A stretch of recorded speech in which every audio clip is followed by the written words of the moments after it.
Welcome back to another episode of the NOFOMO Podcast, where traders keep it real and the market meets mindset. In today's episode, we sit down with Zena, a trader who has transformed from curious newbie to consistent winner. She opens up about her emotional challenges of trading, the power of mentorship, and how she balances her growth as a trader with a life as a wife and mom. Zena's story is about resilience, family, and freedom. And you'll hear how her trading journey is not just about profits, but about purpose. Stick around. This one's going to inspire you. What is happening, people? Welcome back to another episode of No FOMO. And we got Zena on the line. What's happening, Zena? How you feeling? I'm good. I'm nervous, but I'm good. For sure, man. I have really been admiring watching your page, your TikTok, watching you grow, your progress with your trading, man. And I wanted to get to know you. I was like, man, I got to get to know Zena and her whole process. So tell me, for people meeting you for the first time, can you give us an elevator pitch on who you are outside of trading? Yeah, so I am I'm a veteran. I served for 5 years. I'm a stay-at-home mom now, and yeah, I'm learning the trading to try to retire my husband off of active duty because he has just put in so much work, and I just see all the work that he deserves, and I'm just trying to reward that. Nice. So like what first drew you into trading, and when did you decide to take it seriously? So originally, I heard about trading in 2020. My cousin was actually doing Forex, and I was telling my husband, I was like, "Hey, you should try this Forex thing." And he's like, "Yeah, okay." So he went into it, but he went into it with no learning, no strategy. Like he just went in there and was like, "I think it's gonna do this." And I think Nice. it's gonna do this, just went in there. And then it kind of like fell off, and I was like, at the time, I was like, I could never do that, so you should do that. But like, that's not for me. Um, but then I was on TikTok just in the last year and I came across Sierra. I don't know if you've ever heard of her. She's an Mm, options trader with Crystal Academy. okay. I came across her content and I was like, holy moly, that is so cool. She's a girl and I'm a girl and I want that. Nice. Yeah. So like what was there a specific aha moment that made you believe that this could actually work for you? Well, when I saw Sierra's page and then I just started going down the rabbit hole of day trading again, and I was on the hunt for a lot of other female day traders. And when I was starting to find it, I was like, man, this is so cool and it's so empowering. Nice. And so let's talk about you finding your flow in trading. A lot of new traders struggle for years before they become profitable. How did you go from your starting like now trading consistently in the green? Like how did you get there? I did a lot of wandering around in the beginning. I did a lot of YouTube and seeing, absorbing all that I could. Hmm. And I was definitely getting lost, like with all the information and all the stuff that was out there. I was originally trying to learn options, Hmm. because I had heard, I was like, oh, options is like the harder one. So it's just easier if I learn the harder one, then it'll be easier to go into the like easier ones. Right. Um, but then just upon like further research and like trying to learn options, I was like, okay, this is definitely not for me. And then my mentor came across my content and was like, hey, I think you would love options. Like, let me teach you. Mm, And then that's when I fell in love with it. And I was like, this is so cool. But I nice. think getting the mentor was like the big part of it. Right. Because it kind of helps you to get past all those humps a little bit quicker. It definitely, and when I finally started with my mentor and I was starting to see like that I was actually getting it, Hmm. I told myself, I was like, dang, if I would have just known to get a mentor in the beginning, I would have just gotten a mentor in the beginning instead of deciding, you know what, I'm going to teach myself how to do it and like just be out there and like wandering around and just looking at everything. Nice. So like, can you walk us through your first winning week or month where you realize this isn't luck? I can repeat this. If I'm being honest, that's this month, like currently, like right Wow. now, Nice. just now, am I really like having that experience? Nice. Um, and I owe it all a lot to having a strategy and sticking to your rules. Man, Right. I finally decided that I was going to write out my rules and have it literally in front of me it changed the game for me entirely. And I don't think people realize like having something in front of you that you can like consistently like look back on Mm, and to hold yourself accountable. Um, yeah, that really changed the game for me. nice. So, what is the biggest shift, like either in the mindset or the strategy that got you over the hump into consistency? Um, it really was learning to not be greedy. So I come from a background. So I'm originally from Vegas. So I grew up in like seeing the gambling and like where that can go. Mm, And so I feel like that influenced a lot of initially why I was having a hard time hmm was because I was getting greedy and I was like I wasn't willing to leave money on the table, like I just like mm, wanted more and more. But right. really overcoming that and like seeing that it is okay to leave money on the table and hmm like to have that discipline. The discipline, it's huge. Right. So like let's talk about mindset and discipline, because I did want to touch on that. So I'm glad you brought that up. Like, how do you handle the emotional side of trading, especially during drawdowns or losing streaks? Not gonna lie, I spent a lot the first couple of weeks that I was doing it. I cried a lot, Mm, mm, just because I was like, why can't I get a hold of my emotions? Like, what yeah. is wrong? I just feel like it's like growing pains. It's just one of those things that like you hmm have to experience like the losses Right. before you can experience like all the good things. Mm. So, like, have you ever had moments where you doubted yourself and considered quitting? How did you push through that? I feel like when it was really hard and I didn't want to do it, I had to consistently remind myself like why I was even doing it in the first place. And the reason I'm like doing it in the first place is to retire my husband and to be able the opportunity to spend more time with my son. Like Mm, I just wanted my time, my freedom back. I wanted the choice. So really having set goals like that you want and like the reasons why you're doing it and just like never letting that go, like even when it's hard. mm. So like, what does a pre-trading routine look like when you get right into the headspace? So I always go for a morning walk without a doubt. Something about the walking, the bilateral movement, like it really just sets the tone for me. Um, so I do that, and then I always listen to music. I am a huge music fanatic, so I always have to have music playing, and I have a specific music playlist, hmm and I listen to it like as I'm like doing all of my pre-market analysis and like going over the news and like getting set up for the day, and kind of like in sports when you like try to get hyped up. Mm, mm. It's Yeah, the same mentality. right. So, like, let's talk about balancing trading with your real life. Like, with your husband in the military and family life in full swing, how do you manage your time between trading, family, and teaching others? Man, that's a good question.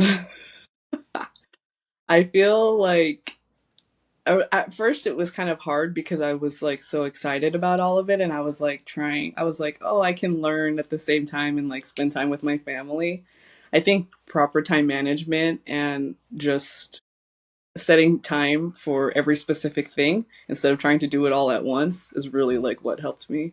Right, right. So, like, what role does your family play in keeping you motivated in trading? Oh my gosh, I think about all of the fun things that we can do, like traveling and like seeing the world. And I have a 2-year-old son, hmm and just giving him the opportunity to see different things and experience different things, and then like just watching him experience life for the first time, like it's just so rewarding. Nice, nice. So, like, has trading changed the way you approach others in life? Like, how do you handle stress, plan ahead, or take risks? Um, I feel like just being aware of all of my options and knowing that like trying to be very strategic about it, and maybe that's like the military in me, but looking at things from a very like tactical view hmm is really helpful. Hmm. So, like, let's talk about you teaching and helping others. Like, knowing you're now showing other new traders how to trade, and what's that like? With it being early in your process. It definitely feels like imposter syndrome like I Mm, sometimes I still can't believe like that people like that they give me the honor to teach them, because I just feel like this is one of those things that's like it is a very big thing and it's like a right. very huge commitment, and I definitely don't take that lightly. Like I want Mm, to be there and I want to give like each person that comes into my DMs like asking me, I always give like genuine like real answers like right. what are your goals and like um where do you want to be like with trading, because I feel like every person is coming into it for different reasons, and those different reasons are what really moves people to want to even learn it in the first place. Mm. And I love that about you, man. You're so genuine. Thank you. Yeah, yeah. And so what's the number one thing that you try to instill in your students or your followers before they even take a trade? I think really to make sure that their mindset is right, because if you can have a plus setup and the best strategy, but if your mind isn't right, like it's not going to matter, because either you're going to get greedy and you're going to lose it all, or you're going to do the comparison and you're going to be like, this is not enough and it's not Mhm. good enough. But yeah, just you can't take away from like being in the present moment. Right, right. So have you noticed common mistakes that beginners make and you try to help them avoid? Oh my gosh, I feel like one of the big ones is I see a lot of people, they just want to rush it. And a lot of people are like quick to like, they're like, oh, I'm just going to blow the account. It's okay. And I'm like, if that's I'm not gonna stop you, because again it's one of Right. those like it's like growing pains. Like sometimes people have to learn the hard way, and that's okay if that's your learning style. That's just how you learn. So I wanted to talk about your vision in the future. You shared one of your missions is to help your husband retire. How does that goal shape your trading journey? um it definitely puts me on a semi time crunch because he's getting out in the next couple of years, so I have the next couple of years to figure it out. But it also is super motivating because it's Mm, like knowing that there's a time crunch, but also like enjoying the not forgetting to enjoy the process and the learning along the way. nice. Like there's no, I guess the best way to put it is like there's no pressure, Mm, there's mm. no rush. Right, right. That's good, and because it helps you to balance through those tough moments, because that's a little bit less pressure on you because trading does put a lot of weight on your shoulders. So, where do you see yourself in the next 3 to 5 years as a trader? Do you plan to do you have plans beyond the charts? Man, that's such a good question. I haven't thought about that. Honestly, I have just been so focused on doing the smallest Hmm. being on the smallest scale, and Right. like okay, if I can do everything on the smallest scale, then I could scale this up like big big big. So really I've just been focusing on like, can I just be in profit and not even about like the dollar amount or anything. Right. um You focus on the but I process. think, yeah, I think honestly I would like to see myself be profitable. Mm, And not to say that I'm not profitable now, but I like just to be consistent, I guess. mm.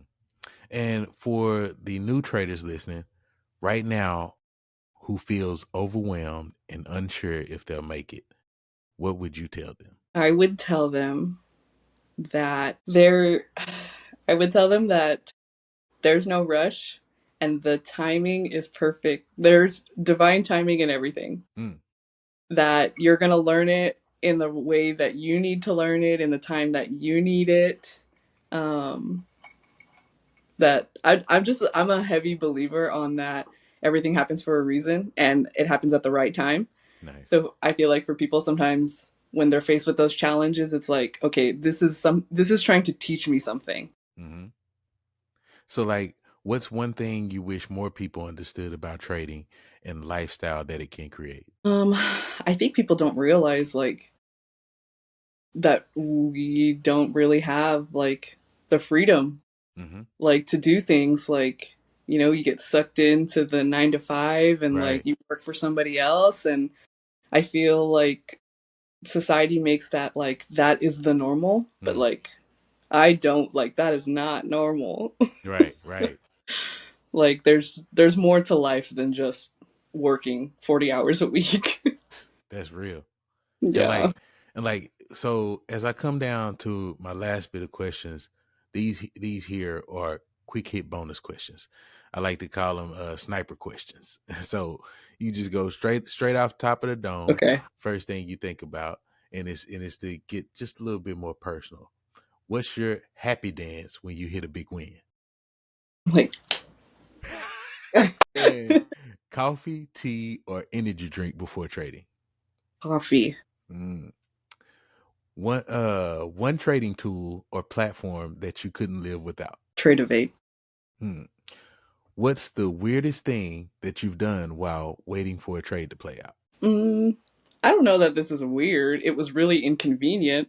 My dog decided to throw up in the middle of my trade, and Man, I heard it in the background, and I was like, "No way, right now." This and then is not suddenly the you hear time. order field. You don't know what to do. Yeah, I was like, "No." Right. So like, first thing that you do after the market close. I go outside and I enjoy the sun. Mm. So if trading were banned tomorrow, what would you do instead? So before I decided trading, I really wanted to become a financial advisor or a financial planner. Mm-hmm. So I mean, I guess I would go that way, but yeah. Nice. And like, one word your kids or your husband would use to describe you. I think happy. And favorite guilty pleasure snack when doing chart watching?